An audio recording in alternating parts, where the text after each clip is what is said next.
How to implement SOC2.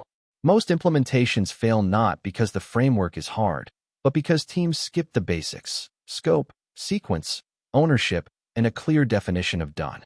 In the next few minutes, we walk through what SOC2 actually requires, the prerequisites that make or break the project, the core steps in the right order, the pitfalls that derail most teams, and the markers that tell you it is working.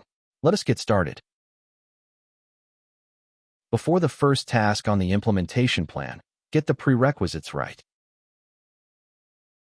These 4 foundations decide whether SOC2 succeeds.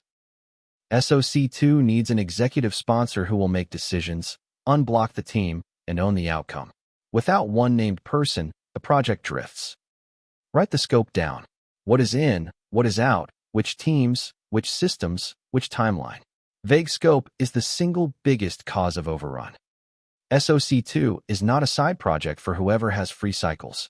Assign a small, dedicated team, even part-time, with clear roles and time blocks. Run a quick baseline to know your real starting point. Pretending the baseline is better than it is leads to plans that miss the real gaps.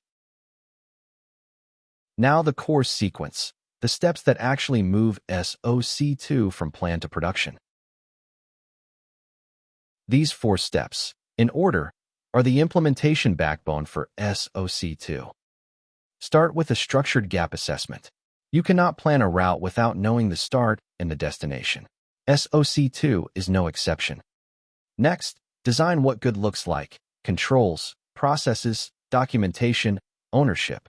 Make it specific enough to act on. Roll out in waves. Get wave 1 operating before adding wave 2. SOC2 succeeds in increments, never as a big bang. Verify with real evidence, records, runs, samples, not just policies on paper. Then iterate. The first version is never the final one.